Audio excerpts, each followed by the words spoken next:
Vamos ler a palavra de Deus agora, compartilhar em Eclesiastes. Na verdade, deixa eu só aproveitar. Tem alguém nos visitando hoje pela primeira vez? Eu olhei assim, não vi pela primeira vez, mas posso estar enganado. Tem alguém pela primeira vez aqui no nosso meio? Boa parte da igreja, boa parte não, né? Uma parte da igreja está viajando, né? Um feriado. E eu queria convidar a gente a abrir a Bíblia agora em Eclesiastes, a partir do versículo 1. Antes da gente ler o texto bíblico, vamos orar. E a gente vai aproveitar e orar também por esse assunto que a gente acabou de falar. Né? Muita gente está sofrendo ali, né? Muitas mortes também, infelizmente, de ambos os lados. E a nossa oração é que o Senhor tenha misericórdia, né? Dessa situação. Vamos orar ao Senhor. Pai, nós te agradecemos por mais um dia de vida.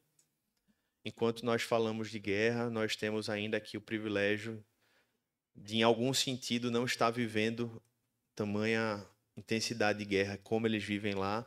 Mas, por outro lado, lembramos também que vivemos, de algum modo, uma guerra velada, Senhor, diante da violência no Brasil, violência na nossa cidade, onde o grau de pessoas mortas é tão elevado quanto em alguns países de guerra. Então, tem misericórdia de Israel, tem misericórdia também do povo do Irã, tem misericórdia daquela região, Pai, toda do Oriente Médio, que há tantos anos, décadas e até séculos, Pai, sofre com guerras após guerras e conflitos após conflitos, e que o Senhor possa poupar, Pai, sobretudo vidas inocentes, de cidadãos, que muitas vezes pagam preço, não apenas hoje, mas ao longo de toda a história, pela ganância e por tantos outros pecados, Pai, que guiam as nações e os seus governantes. Tem misericórdia daqueles que ali não têm uma responsabilidade direta nesse conflito, que a paz venha, Pai, de acordo com a tua vontade, e que aquelas guerras que precisem eclodir para cumprir o teu propósito, que elas também cumpram plenamente os teus desígnios nesse mundo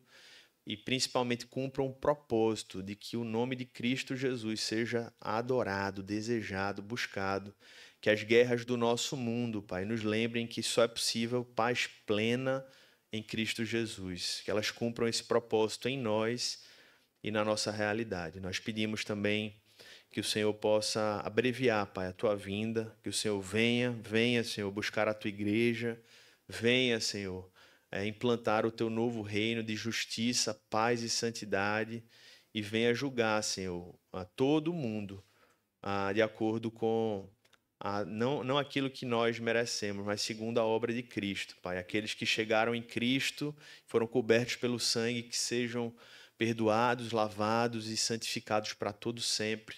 Mas a todos aqueles que rejeitaram ao Senhor do universo, que assim também encontre o seu destino, Pai, que revela aquilo que o Senhor tem proclamado e anunciado por todos os teus profetas e todos aqueles que anunciam a tua palavra ao longo dos séculos, Pai. Abençoa nós também, que nós, ao ouvirmos a tua palavra hoje, não endureçamos o nosso coração, mas, pelo contrário, abramos, Senhor, nosso coração, nossa mente, e a gente permita, Pai, que essa palavra traga a paz de Cristo para corações que muitas vezes vivem em guerra, Senhor, em guerra espiritual. Fala conosco, ministra a nossa alma e nos dirige, Pai, pelos caminhos de vida eterna. É o que nós pedimos e oramos em nome de Jesus. Amém. Amém. Meus irmãos, hoje vou compartilhar com vocês uma palavra no livro de Eclesiastes. Há alguns anos eu estabeleci um hábito que foi ler o livro de Eclesiastes no dia do meu aniversário. E em um desses anos, enquanto eu lia do capítulo 1 ao 12, né? Eu leio o livro todo, me veio algumas lições lendo esse livro. Inclusive escrevi um texto à época e recentemente me veio o desejo de usar esse texto e transformá-lo num sermão. E eu queria compartilhar com vocês hoje. Esse livro de Eclesiastes, que é um livro extremamente difícil, né, de a gente assimilar, porque ele mostra os desafios da vida debaixo do sol pós-queda, Mas ele é um livro extremamente interessante e eu escolhi ele tanto por ouvir um outro pastor que fazia isso, eu gostei desse exercício e comecei a fazer, mas ele é um livro que faz a gente refletir sobre a vida à luz da eternidade e refletir sobre a eternidade à luz dos desafios da vida. Então ele meio que reorienta as nossas prioridades, ele meio que coloca a gente de volta para um prumo correto, né? Tentando equilibrar essas tensões que são vividas entre a espera pela eternidade e a vida debaixo do sol, como o sábio, né, Salomão, ele fala nesse livro. Inclusive, a gente pregou, a primeira série de sermões dessa igreja foi no livro de Eclesiastes. Alguns aqui estavam presentes. Quem acompanhou essa série lá no início da igreja, levanta a mão. Lá em 2021, né? Então tem alguns irmãos que estavam aqui. E hoje eu vou tentar fazer em um sermão um panorama do livro de Eclesiastes com base em 10 lições. Teriam muito mais, né? Mas em algumas lições que o Senhor trouxe para a minha vida ao ler esse livro em um dos meus aniversários. Eu queria começar lendo, irmãos, a partir do versículo 1, do capítulo 1. Esse livro que nos lembra que tudo parece efêmero, né, nessa vida, mas nos lembra que existe um Deus eterno. Esse livro que quando a gente olha e vê que parece que tudo é vaidade, ele nos dá um caminho para a gente encontrar sentido para a vida. Eu vou começar lendo a partir do versículo 1 do capítulo 1. Palavras do pregador, filho de Davi, rei de Jerusalém. Vaidade de vaidades, diz o Senhor, ou diz o pregador, melhor dizendo. Vaidade de vaidades, tudo é vaidade. Que proveito alguém tem de todo o seu trabalho com que se afadiga debaixo do sol? Geração vai, geração vem, mas a terra permanece para sempre. O sol se levanta e o sol se põe, e volta ao seu lugar, onde nasce de novo. O vento vai para o sul e faz o seu giro para o norte. Dá voltas e mais voltas e retorna aos seus circuitos. Todos os rios correm para o mar, e o mar não se enche. Ao lugar para onde correm os rios, para lá eles voltam a correr. Todas as coisas são canseiras tais que ninguém as pode exprimir. Os olhos não se fartam de ver, nem ouvidos se enchem de ouvir. O que foi é o que há de ser, e o que se fez, isso se tornará a fazer. Não há nada novo debaixo do sol. Primeira lição, irmãos, para a nossa vida debaixo do sol, à luz do livro de Eclesiastes, é essa percepção, que em primeiro lugar pode parecer desesperadora, mas complementada pelo resto do livro, ela é lucidez, é a percepção de que tudo nesse mundo é vaidade. Se não for vivido para Cristo, debaixo da visão que a palavra de Deus nos traz e visando a glória do nosso Deus, tudo se torna vaidade. A vida é muito intensa, mas muito do que vivemos se torna vaidade à luz da eternidade, porque basta olhar do ponto de vista matemático, né? Eu não vou perguntar quem é o mais velho daqui não, tá? Porque essas coisas, né? Tem alguns que gostam, mas outros não, né? Mas vamos imaginar hoje, a expectativa de vida hoje é o quê? 80, 90 anos, né? Claro que tem gente que vive 100, tem a avó de uma irmã aqui, de um irmão aqui, ele não tá hoje aqui não, Miguel, Marcos Miguel, que ela tem 120 anos, irmão, está viva e mora aqui em Candeias. Quem quiser visitar, você fala com o Miguel, com o Marcos, né? E aí ele combina um dia lá de você ir fazer uma visita, conversar, pedir conselhos de sabedoria. Pelo menos estava viva até um mês atrás, né? Até um mês atrás, quando ele falou, né? Mas eu fiquei impressionado. Ele me falou, vai fazer 120 anos. Mas vamos colocar 120 anos à luz da eternidade. O que é? Nada. Você dilui, é igual o que é que você dilui uma gota d'água no oceano? O que é? Nada. O que é 120 anos diante da eternidade? Nada. Então, a vida, ela é vaidade, como disse Salomão, quando nós olhamos nessa perspectiva. da grandeza que é a eternidade diante do pequeno período de tempo que nós passamos nesse mundo. E isso nos faz refletir algumas coisas, né?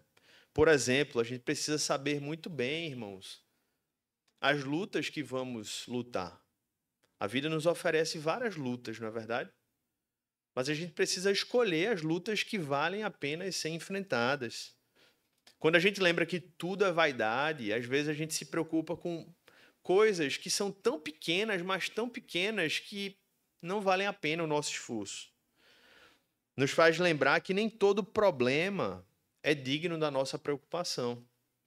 Todo dia vai ter algum problema para a gente lidar. Vai ter alguma situação difícil para a gente resolver.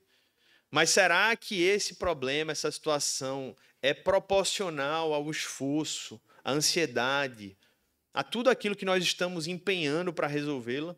Até porque muitas vezes, muitos dos nossos problemas sequer a gente consegue resolver. Então a gente precisa saber as lutas que a gente vai lutar, porque nem todo problema é digno da nossa preocupação. E nem toda demanda é digna da nossa dedicação. Porque tudo é vaidade e a gente precisa escolher muito bem onde a gente vai investir a nossa energia, o nosso tempo. E por que não dizer a nossa própria vida?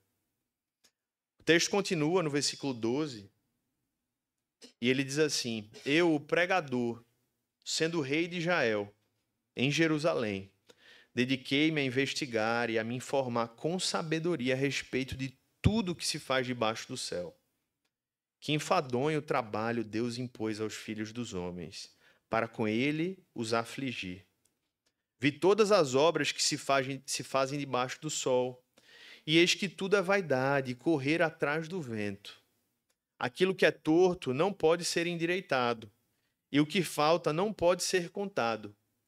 Eu disse a mim mesmo, eu me tornei importante e superei em sabedoria todos os que governaram em Jerusalém antes de mim. O meu coração tem tido larga experiência da sabedoria e do conhecimento. Assim procurei conhecer a sabedoria e saber o que é a tolice e a falta de juízo. Mas descobri também que também isto é correr atrás do vento, porque na muita sabedoria há muito enfado, e quem aumenta o seu conhecimento, aumenta também a sua dor. Parênteses aqui, irmãos. Você lê o texto e você vê ele falando daqueles que governaram em Jerusalém, né? Então você vê que esse conflito aí, parênteses mesmo, estou fugindo aqui do assunto, mas tem a ver com o que a gente orou, né? Tem algo histórico, espiritual nesse tema há muitos e muitos anos. Jerusalém é um centro não apenas de poder, mas espiritual há milênios. E é por isso que nós precisamos, biblicamente, entender a relevância histórica dessa cidade, que o próprio Salomão aqui já falava que era um centro de liderança mundial. Mas voltando aqui para a aplicação do texto bíblico, né? A segunda lição que a gente aprende com essa passagem que a gente leu aqui agora é que o conhecimento ele é importante, mas ele não é tudo. Quem me conhece sabe o quanto eu gosto de ler, de livros, de estudar. E a gente não pode correr no erro de ignorar o conhecimento, né? Como disse John Stott, o famoso livro Crer é também pensar, né? A nossa sabedoria, o nosso entendimento, o nosso conhecimento adquirido, ele glorifica a Deus. E isso aí é indiscutível biblicamente falando. Paulo só foi Paulo, primeiro pela obra do Espírito Santo, mas porque ele carregava consigo uma bagagem intelectual que envolvia a sua cidadania romana, a sua filosofia grega e a sua sabedoria bíblica. E foi o que o Espírito Santo usou para que ele fosse o grande apóstolo Paulo. Então, Deus ele não ignora o conhecimento, ele se utiliza do conhecimento para a sua glória. Mas o que Salomão traz aqui, sendo o homem mais sábio do mundo, né, é que é um grande erro pensar, por outro lado, que o conhecimento vai resolver tudo. Ou seja, a gente não pode se acomodar na ignorância, mas a gente não pode se iludir achando que o conhecimento vai resolver todas as coisas. Não, se eu estudar um pouco mais aqui, eu acho que esse problema vai ser resolvido. Em alguns casos, sim, o estudo ajuda. Mas em outros casos, não tem estudo que resolva Às vezes tem problemas que a gente lida que não é um problema cognitivo, não é um problema intelectual. Muitas vezes existem problemas que só são resolvidos pelo braço forte do Senhor. Tanto é que o Senhor Jesus falou diante de certa situação, dizendo, olha, diante dessa casta aí de demônios, não tem segredo intelectual, não tem conhecimento diferente, é só com jejum e oração. É só pelo poder de Deus. Portanto, uma segunda lição para a vida debaixo do sol, meu irmão, é que a gente não pode se acomodar na ignorância, mas não podemos nos iludir achando que o conhecimento vai resolver tudo. Como disse Shakespeare, há mais coisas entre o céu e a terra do que sonha a nossa vã filosofia. Talvez ele pôde ter pensado nisso, inspirado em Salomão, dizendo, olha, eu sou um grande dramaturgo, um dos maiores dramaturgos da história, foi Shakespeare, mas ele sabia que tinha coisas que o homem não conseguia resolver pelo seu conhecimento. Tinha coisas que a força do homem não poderia resolver. E nós, para vivermos uma vida guiada pelo Senhor debaixo do sol, a gente precisa entender essa sabedoria para lidar com o conhecimento, desejá-lo, buscá-lo, mas ter a humildade de saber que ele não vai resolver todas as coisas. Terceiro lugar, vamos para o capítulo 2, versículo 4 a 11. Leia comigo. Empreendi grandes obras, construí casas e plantei vinhas para mim. Fiz jardins e pomares para mim, e neles plantei árvores frutíferas de toda espécie. Fiz para mim tanques de águas para com eles regar o bosque, em que reverdeciam as árvores. Comprei escravos e escravas, e tive escravos que nasceram em minha casa. Tive também bois e ovelhas, mais do que tiveram todos os que viveram em Jerusalém antes de mim. Amontoei também para mim prata e ouro e tesouros de reis e de províncias. Provi-me de cantores e cantoras e das delícias dos filhos dos homens, mulheres e mais mulheres. Eu me tornei importante e superei todos os que viveram antes de mim em Jerusalém. E a minha sabedoria nunca me abandonou. Tudo o que os meus olhos desejaram eu não lhes neguei. Nem privei o meu coração de alegria alguma, pois eu me alegrava com todas as minhas fadigas, e isso era recompensa por todas elas. Considerei todas as obras que as minhas mãos fizeram, e também o trabalho que eu, com fadigas, havia feito. E eis que tudo era vaidade e correr atrás do vento, e nenhum proveito havia debaixo do sol. Pula para o versículo 18 agora. Ele continua falando sobre esse tema. Ele diz assim, também perdi o gosto por todo o meu trabalho com que me afadiguei debaixo do sol. Pois o resultado de tudo isso ficará para quem vier depois de mim. E quem pode dizer se ele será sábio ou um tolo? No entanto, ele terá domínio sobre todo o ganho das minhas fadigas e sabedoria debaixo do sol. Também isto é vaidade. Então tratei de fazer com que o meu coração perdesse a esperança de todo o trabalho com que me afadiguei debaixo do sol. Porque uma pessoa pode fazer o seu trabalho com sabedoria, conhecimento e habilidade, mas deixará o seu ganho como herança a quem por ele não se esforçou. Também isto é vaidade e grande mal, pois que proveito alguém tem de todo o seu trabalho e da fadiga do seu coração em que anda trabalhando debaixo do sol. Porque todos os seus dias são cheios de dor, e o seu trabalho é desgosto, nem de noite o seu coração descansa. Também isto é vaidade. Terceira lição, meus irmãos. Trabalho é meio e não fim. Amém? Ame o seu trabalho. Até porque se você não amar, você vai sofrer um pouquinho nesse mundo. E faz parte, viu, gente? Tem gente que trabalha em coisa que não ama e a vida é assim mesmo. Mas aprenda a amar seu trabalho, porque você vai conseguir fazê-lo, né, tanto melhor interiormente como melhor exteriormente. Você vai ser mais útil quando você ama aquilo que você faz. E eu vou dizer que a luta pelo amor ao trabalho, irmãos, não é algo apenas com que eu me identifico. Tem a ver com algo com que eu alimento de contentamento no meu coração. Tem gente que não ama o que faz, mas o problema não é o que ela faz. O problema é que ela não gosta de nada mesmo. Se você botar ela para fazer o que for, ela vai achar ruim, porque é preguiçosa ou porque o coração dela é descontente em tudo que faz. Então tenha muito cuidado antes de querer mudar o mundo sem antes mudar o seu coração. Às vezes o problema não é o seu trabalho, às vezes o problema é a sua alma que está amargurada, é o seu interior que está descontente com tudo e com todos. Então aprenda a amar o seu trabalho, porque quando você aprende a amá-lo, você começa a vê-lo como instrumento de bênção para esse mundo. Por outro lado, o que é que Salomão diz? Cuidado para não idolatrá-lo, porque trabalho é meio, trabalho não é fim. Você não é definido pela sua profissão. Você não é definido pelo reconhecimento que a sua profissão lhe traz ou pelo dinheiro que ela te proporciona. Até porque existem muitas vocações e profissões que sequer geram reconhecimento e sequer geram dinheiro. Se você parar para pensar, claro que não é exatamente uma profissão, mas as mulheres que se dedicam aos seus filhos e param de exercer suas vocações, elas estão ali substituindo a sua profissão por aquela dedicação ao lar, e aquilo não traz um rendimento financeiro imediato, aquilo não traz ali um reconhecimento, muitas vezes, pela sociedade, mas isso é a vocação a serviço do reino no seu lar, na sua casa. Então, irmãos, a nossa identidade não está naquilo que a gente faz.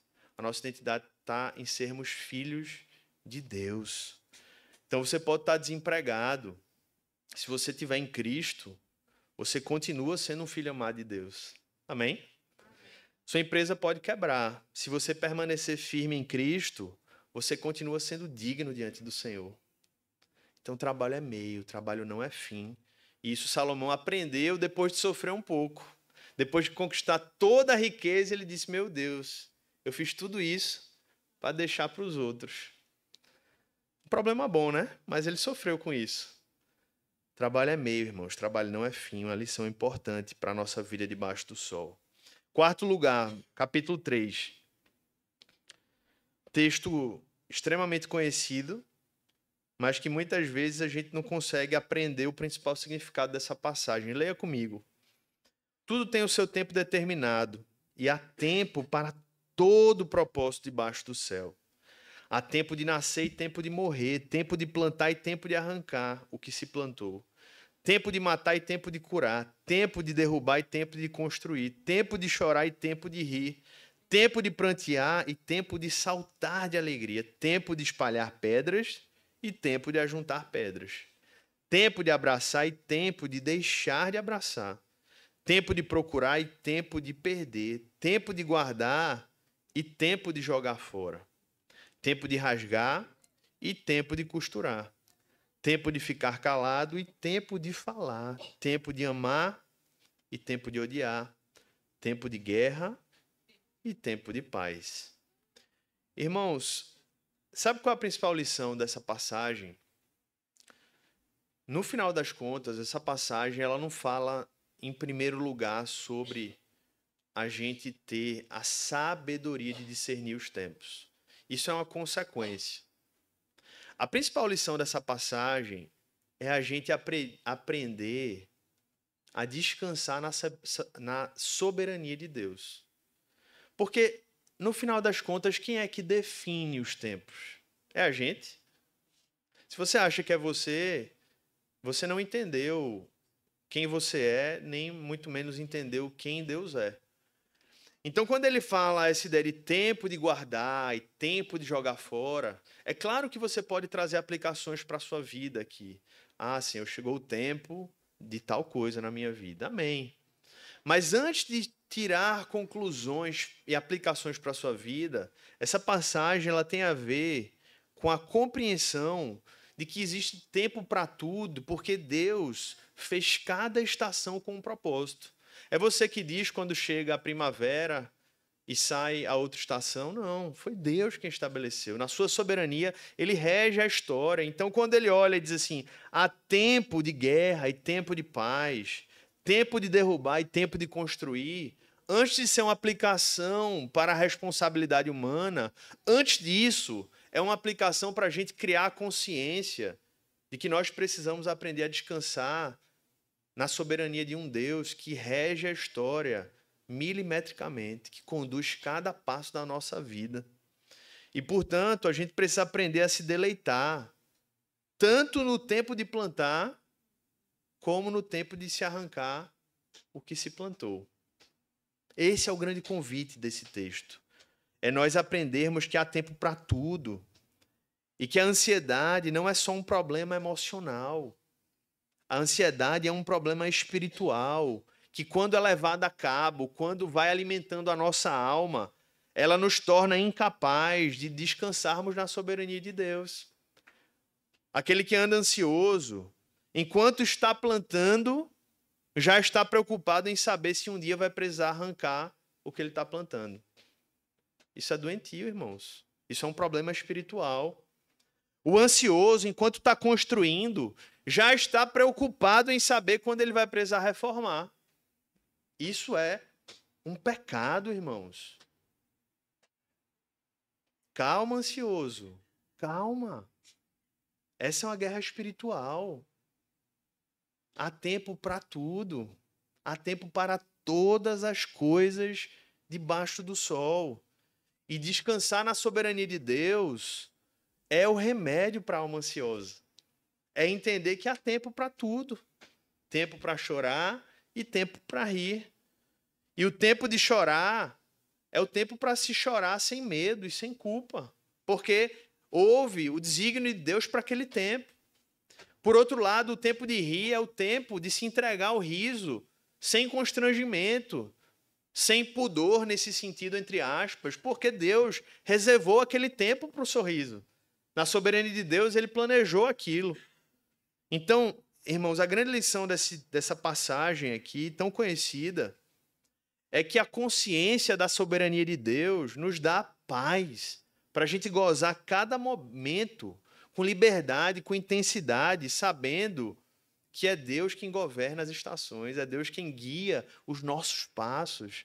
E quando nós nos colocamos debaixo do seu governo, debaixo do seu reino, a gente pode dizer, Senhor, está nas tuas mãos, Senhor, guia a minha vida, conduz a minha história, Senhor, cumpre os teus propósitos na minha alma. E ele continua, irmãos. Quinta lição. Estou sendo rápido aqui, senão eu não termino, tá? Quinta lição, versículo 4, capítulo 4, melhor dizendo. Melhor é serem dois do que um, porque maior é o pagamento pelo seu trabalho. Porque se caírem, um levanta o companheiro, mas ai do que estiver só, pois caindo não haverá quem o levante. Também, se dois dormirem juntos, eles se aquecerão. Mas se for um sozinho, como se aquecerá? Se alguém quiser dominar um deles, os dois poderão resistir. O cordão de 3 dobras não se rompe com facilidade. Qual é a quinta lição para a vida debaixo do sol? É que é melhor serem dois do que um. E isso nos faz entender que nós não podemos desprezar a bênção dos bons relacionamentos. Andar só, irmãos, nunca é bom. O próprio Cristo, no seu momento de maior aflição, onde ele demandava talvez uma privacidade, ele leva os 3 amigos dele para o Getsêmani com ele. Porque ele sabia que andar só não era bom. Ele sabia que os 3 iam abandoná-lo, mas ele ainda assim quis ter os 3 ali perto dele. E há tantas maneiras, irmãos, que Deus pode nos abençoar com bons relacionamentos. Uma delas, a mais óbvia, a mais concreta, né? Mais direta, é a do bom casamento. E a missão que o cônjuge tem na vida do outro é sempre estar atento para isso que ele fala aqui. Quando um cair, o outro ajuda a levantar. Para que diante dos frios da vida eles se aqueçam. E no final das contas, Deus estabeleceu o matrimônio desde a criação, desde o Éden, visando cumprir esse propósito de que é melhor serem 2 do que um. Deus olha para Adão e diz, não é bom que o homem esteja só, porque é melhor serem 2 do que um. Mas isso quer dizer que só os casados têm essa bênção? De jeito algum, meu irmão. Deus nos dá amizades espirituais que cumprem o propósito de 2 ser melhor do que um. Amizades espirituais são desfrutadas pela bênção que é a igreja do Senhor Jesus. Igreja não é um lugar que a gente frequenta apenas. Igreja é uma comunidade de amigos espirituais que se ajudam mutuamente e que se inspiram em quem? No grande amigo Cristo Jesus. Escute isso, presta atenção. A igreja é uma comunidade de amigos espirituais que se ajudam mutuamente e que se inspiram no grande amigo Jesus. É melhor serem dois do que um, meu irmão. E Jonas Madureira, pastor brasileiro, certa vez falando sobre a igreja, ele disse: a igreja é uma comunidade de irmãos e irmãs que sofrem e se alegram juntos. Não troco ela por nenhuma torcida, clube ou partido. Nela sofro e me alegro, nela vejo o sopro que somos e o sopro que o Espírito é. Deus me livre de peregrinar neste mundo sem a comunhão dos santos. Com certeza, um dos panos de fundo dessa frase dele é Eclesiastes capítulo 4. Melhor é serem dois do que um, porque maior é o pagamento pelo seu trabalho, porque se caírem, um levanta o companheiro. Glória a Deus pela igreja, glória a Deus pela vida dos irmãos e irmãs que Ele coloca ao nosso lado, ao seu lado. E a comunhão dos santos no domingo nos lembra dessa bênção que é a igreja. Sexta lição para a vida debaixo do sol, Eclesiastes capítulo 5. Leia comigo a partir do versos 1 a 3. Guarde o pé quando você entrar na casa de Deus. Chegar-se para ouvir é melhor do que oferecer um sacrifício de tolos, que fazem o mal sem se dar conta.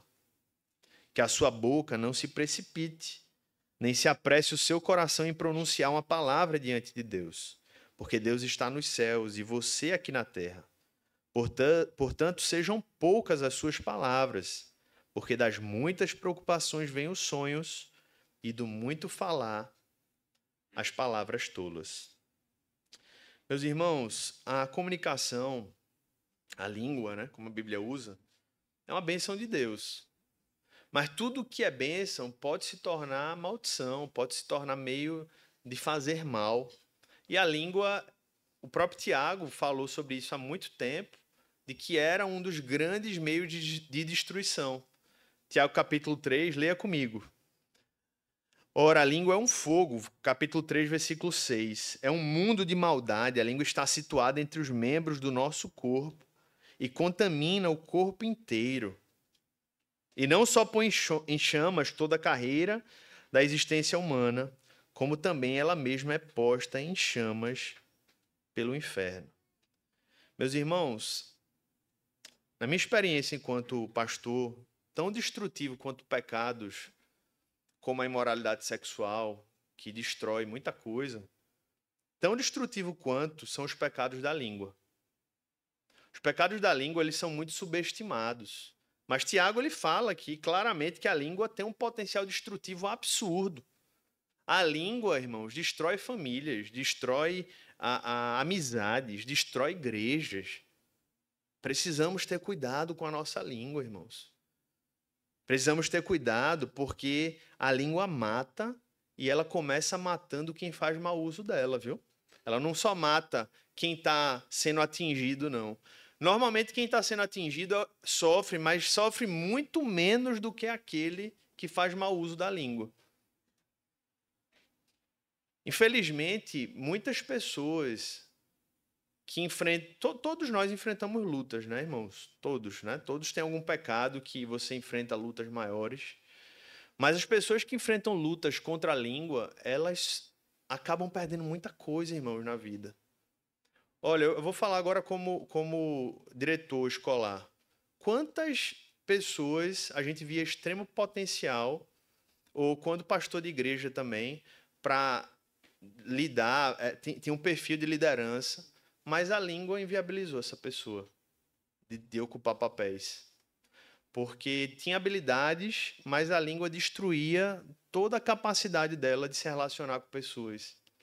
Porque cargos de liderança, eles demandam uma sensibilidade na relação com as pessoas inevitável, né? E quando isso não existe, é impossível. Então, se você quer crescer não apenas espiritualmente, mas relacionalmente, profissionalmente, cuide da sua língua em nome de Jesus. Você vai conseguir evitar muitos problemas e você vai conseguir conquistar muitas bênçãos na sua vida quando a sua língua for santificada. Amém, irmãos? Cuidemos das nossas línguas, porque quem controla a sua língua é capaz de dominar todo o seu corpo, a palavra de Deus diz. 7º lugar. Não estou conseguindo aprofundar muito porque é muita coisa aqui, tá? Então estou tendo que ir mais rápido por conta do nosso tempo. Capítulo 5, tá? Versículo 10. Quem ama o dinheiro jamais se fartará de dinheiro. E quem ama a abundância nunca ficará satisfeito com o que ganha. Também isto é vaidade. Onde os bens se multiplicam, também se multiplicam os que deles comem. E que proveito têm os donos, a não ser o de ver esses bens com seus olhos? Doce é o sono do trabalhador, quer coma pouco, quer muito. Mas a fartura do rico não deixa dormir. Irmão, 7ª lição. O amor ao dinheiro é um vício destrutivo. Dinheiro é feito para ser usado. Dinheiro não é feito para ser amado. A palavra de Deus nos diz em outra passagem que o amor ao dinheiro é a raiz de todos os males. Então presta atenção, o problema não é o dinheiro. Que você ganhe muito dinheiro em nome de Jesus. Agora que enquanto você ganhe muito dinheiro, que você blinde o seu coração para não amar o seu dinheiro. Essa é a sua luta. Dinheiro é feito para ser usado, irmãos, não para ser amado. E quando você ama o dinheiro, inevitavelmente ele vai passar a ser mal usado. Porque quando você ama o dinheiro, você vai usá-lo mal, seja pela mesquinharia, pela pirangagem, como diz o nordestino, seja pela gastança.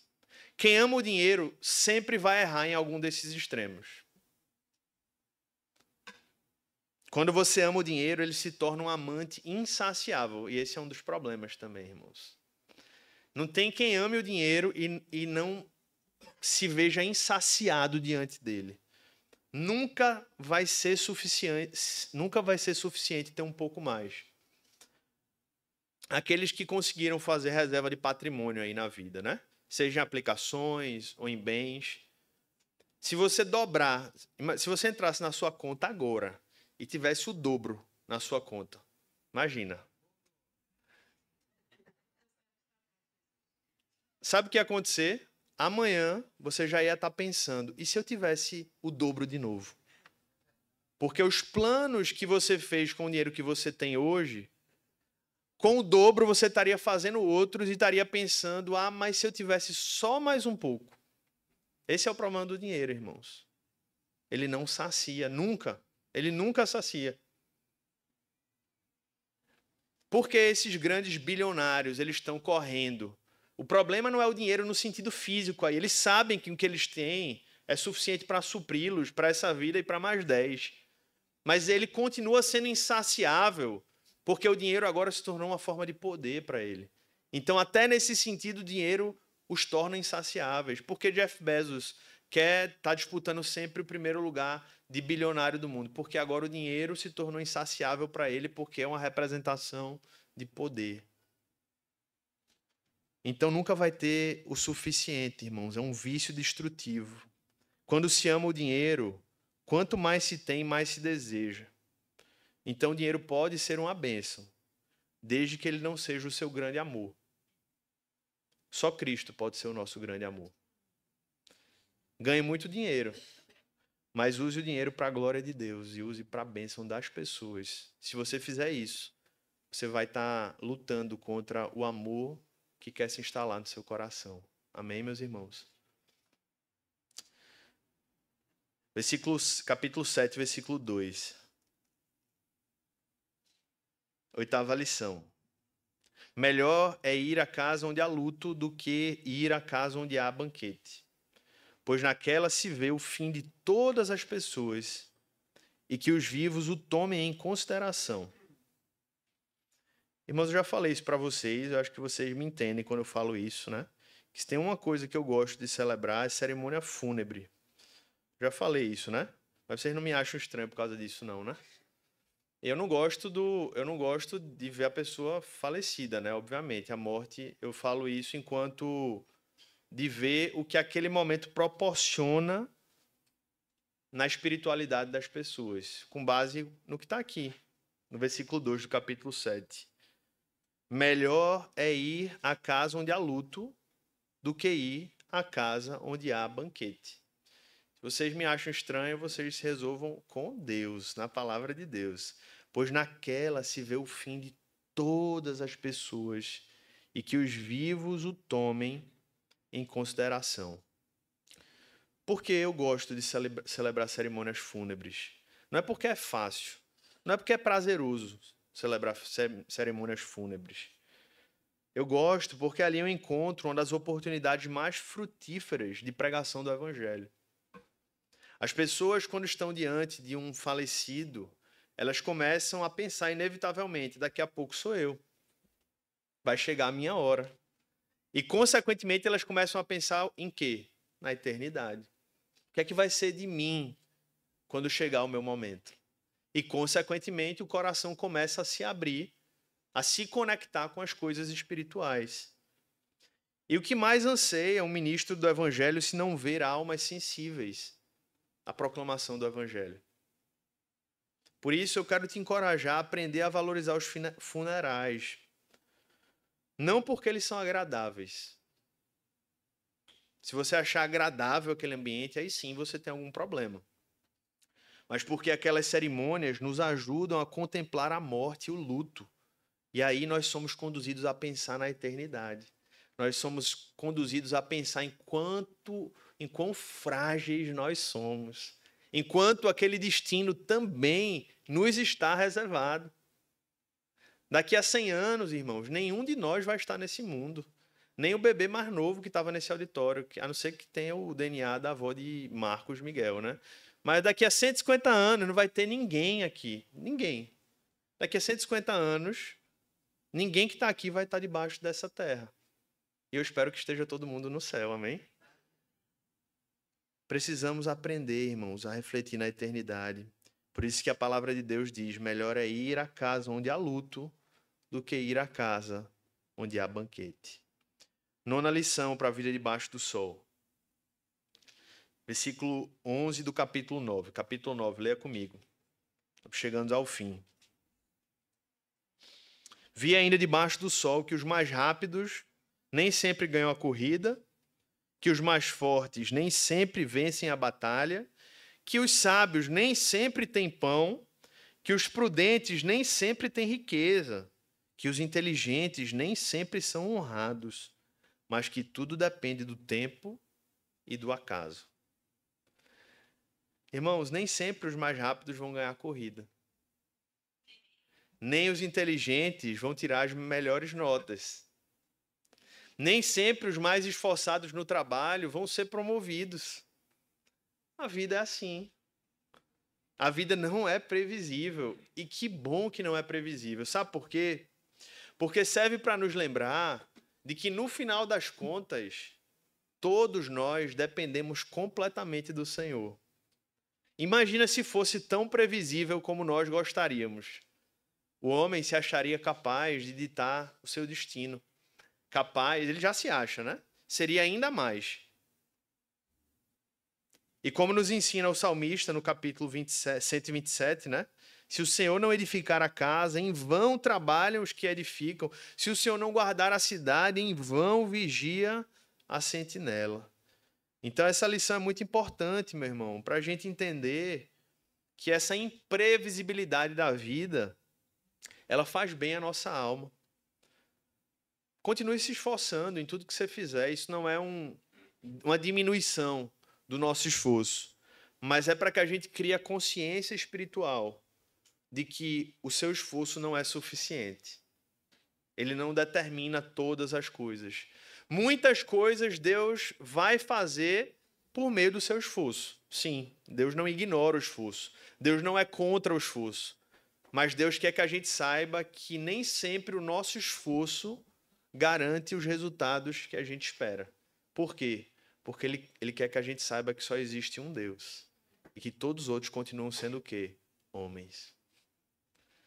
Se esforce, mas nunca perca a consciência de que seu esforço não é suficiente. Viva consciente da sua dependência do Senhor, porque não é dos fortes a vitória, nem dos que correm melhor, e como dizia o hino antigo, mas dos fiéis e sinceros que seguem junto ao Senhor. Por fim, meus irmãos, versículo 10, ou melhor, capítulo 12 e lição 10, né, para a gente terminar. Versículos 13 e 14. Depois de tantas observações sobre a vida debaixo do sol, Salomão fecha o seu livro com aquilo que, na verdade, é a conclusão de tudo aquilo que ele ensinou. Se você esqueceu o resto, lembre-se disso. Ele diz assim, ó: de tudo que se ouviu, a conclusão é esta: tema a Deus e guarde os seus mandamentos, porque isto é o dever de cada pessoa. Pois Deus há de trazer a juízo todas as obras, até as que estão escondidas, quer sejam boas, quer sejam más. E essa é a principal lição desse livro. Se você lê Eclesiastes do capítulo 1 ao 11 e você não lê o 12, você não vai entender o livro de Eclesiastes. Porque toda a construção desse livro, ela culmina nesses versículos finais. Ele diz assim, ó: de tudo que eu falei para vocês, qual era a grande lição? A lição é essa: tema a Deus e guarde os seus mandamentos. Ele quer dizer que há um Deus, esse Deus nos criou, ele é justo, e um dia tudo, absolutamente tudo será revelado diante dele. E temer a Deus e guardar os seus mandamentos é o único modo de vida, é o único estilo de vida que vai livrar a alma da vaidade e vai conduzir essa alma a viver com propósito. Só que aí surge uma pergunta, irmãos, inevitável para a gente concluir, é: quem consegue viver assim? Sempre temendo a Deus, sempre guardando os seus mandamentos. Quem teme a Deus como deveria, quem guarda os seus mandamentos com perfeição, quem nunca se perdeu em vaidades, quem nunca se iludiu com dinheiro, quem nunca se exaltou no seu conhecimento, quem nunca tropeçou com a língua e quem nunca se revoltou com as imprevisibilidades da vida? A resposta é ninguém, exceto um: Jesus Cristo, o filho de Davi, aquele que foi destinado pelo Pai a ser o verdadeiro rei em Jerusalém, mais sábio que o próprio Salomão, que era até então o rei mais sábio da história. Ele viveu debaixo do sol. Só que, diferentemente de todos os outros que viveram debaixo do sol, ele viveu sem se corromper pelas vaidades do mundo. Ele chorou com os que choram, ele trabalhou com humildade, ele ensinou com autoridade e ele se calou diante daqueles que o humilhavam. Até que o levaram para a cruz. Você sabe dessa história. E naquela cruz ele não carregou apenas os nossos pecados. Ele carregou os pecados que dentro deles estavam a nossa vida de vaidade, onde tudo é vaidade, as nossas injustiças, a nossa idolatria, as nossas línguas pecaminosas, as nossas ansiedades, as nossas frustrações com as imprevisibilidades da vida. E ele recebeu tudo isso na sua própria carne. A justiça de Deus foi satisfeita no Filho. E com a sua ressurreição ele abriu o caminho da eternidade. Ele transformou aquilo que era tudo vaidade em um caminho para a eternidade. E essa é a maior lição do livro de Eclesiastes: fuja da vaidade da vida, correndo para Cristo. Vá a Cristo, busque o Senhor. Salomão, no final das contas, estava plantando a semente para que o povo de Deus, durante gerações, olhasse para si mesmo e se desesperasse com a sua condição. Salomão estava pavimentando o caminho por meio de Eclesiastes para que a gente olhasse para a nossa vida e dissesse: meu Deus, que vida difícil é essa vida debaixo do sol. Para onde eu olho? Para cima do sol. E ele está lá, irmãos, acima do sol, reinando o mundo, governando com poder e glória, até o dia que ele virá buscar a sua igreja para reinar com ele para todo sempre. Se você quer encontrar sentido na vida, Entregue-se a Cristo. Se renda a Jesus. Corra para Ele, porque só Ele pode te salvar de uma vida vaidosa, de uma vida onde tudo é sem sentido e te dá sentido, propósito, te dá uma razão verdadeira para viver, te fazer acordar dia após dia, e mesmo cansado, e mesmo com as lutas da vida, com as imprevisibilidades da vida, você dizer: eu vou me levantar porque eu sei que o meu Redentor vive. Eu sei que eu não estou só, eu sei que há propósito, mesmo quando parece que não há, porque Jesus está vivo, Jesus está vivo. E se você já está em Cristo, meu irmão, lembre-se, você continua sendo tentado, mesmo em Cristo, a viver como se tudo fosse vaidade. Todos os dias, o seu corpo, a carne, Satanás e o mundo vai estar te dirigindo a olhar para a sua vida e dizer: é tudo vaidade. Eu vou viver de qualquer jeito, eu vou me entregar, porque essa vida não tem nada novo debaixo do sol. Então eu queria alertar para você, meu irmão, é possível, infelizmente, sim, estando em Cristo, ser tentado pelas artimanhas de Satanás e trabalhar, fazendo do seu trabalho a sua identidade. Você pode cair nessa tentação. É possível acumular dinheiro achando que ele é o sentido da sua existência. É possível que Satanás continue te tentando, a sua carne tente todos os dias te tirar desse propósito eterno e te trazer de volta para esse ciclo vicioso de vaidade. É possível, mesmo tendo sido alcançado por Cristo, continuar sendo tentado a falar como alguém que se esqueceu do temor que há no nome de Jesus, usar sua língua para o mal, usar sua língua para destruir. É possível, infelizmente, viver como quem não confia na soberania de Deus guiando a história, estabelecendo os tempos de falar, o tempo de calar. Portanto, meus irmãos, voltem os seus olhos para Cristo. Voltem mais uma vez os seus olhos para o Senhor. Elevem os seus olhos para o monte, de onde nos vem o socorro. Não apenas como seu Salvador, mas também como seu Senhor, aquele que dá sentido para a sua vida diariamente. Porque nele o cansaço tem consolo, irmãos. A espera tem propósito, o luto tem esperança. E essa rotina, às vezes bagunçada debaixo do sol, ela encontra redenção, ela encontra propósito. Viva para aquele que reina acima do sol, que em breve virá para governar e tomar o mundo definitivamente para si, abaixo do sol. Viva para ele, porque haverá um dia que o sol já não será mais necessário, porque ele virá iluminar todas as coisas. Então não haverá mais distinção entre abaixo do sol, acima do sol, porque ele será a luz que ilumina todos, que dá sentido a todos, que redime a todos e que agora eliminou a vida de vaidade, porque agora todos viverão para a sua glória, para todos sempre. E que assim seja em minha vida, na sua vida, desde agora e para todos sempre. Amém, amém. Vamos orar ao Senhor. Feche seus olhos. Queria convidar os irmãos que vão tocar aqui, vir à frente, enquanto você está com seus olhos fechados em oração. Nós vamos nos dirigir em oração nesse momento.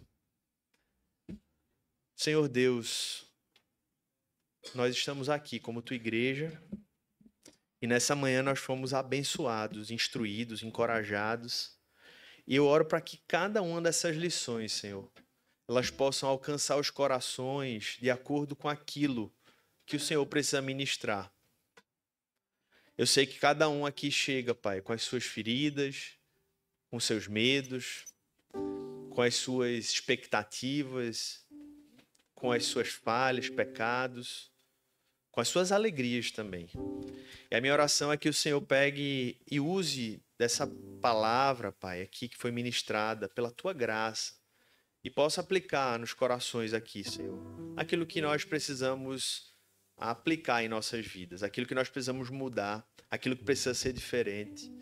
Assim como Salomão, Senhor, por mais que ele fosse tão especial, tão poderoso, reinando o povo de Israel, ele carregava as mesmas lutas, Senhor, que nós carregamos. E hoje, através dessas lições no livro de Eclesiastes, nós pedimos a tua bênção sobre as nossas vidas, para que os nossos olhos espirituais sejam iluminados e que a gente possa se dobrar, Senhor, dobrar os nossos joelhos, mas principalmente a nossa alma diante do Senhor. E pedir que o Senhor faça de nós, Pai, pessoas que vivem com essa sabedoria do alto. Que mesmo diante dessa vida debaixo do sol, tão difícil, às vezes até desesperadora, que o Senhor, por meio de Cristo, nos faça encontrar propósito, Pai. E nos faça encontrar o caminho da eternidade num mundo cheio de vaidade. Que o Cordeiro de Deus, Pai, mais uma vez nos purifique de todo pecado e que o poder do Espírito Santo nos revista para que a gente possa continuar te adorando para todo sempre, Pai. E assim como disse Salomão, que o Senhor nos ensine pelo teu Espírito, não pela força do homem, a temer a Deus e a guardar os teus mandamentos, Senhor, para que assim o teu nome santo seja glorificado. Que através, Senhor, desse momento, Pai, que inclusive vamos ter agora, onde vamos continuar te adorando, assim como diz essa música, que nós possamos lembrar que Salomão assim nos instruiu, Pai, a te temer, porque tu és santo, Senhor. E a santidade é um atributo que nós não podemos esquecer. Nós tememos a Deus, porque nós servimos a um Deus santo. E que esse temor, Pai, nos faça dobrar os nossos joelhos e curvar os nossos corações a te adorar, não apenas agora, mas também na segunda-feira, na terça e por toda a eternidade. Em nome de Jesus, amém e amém. Você pode se colocar de pé nesse momento.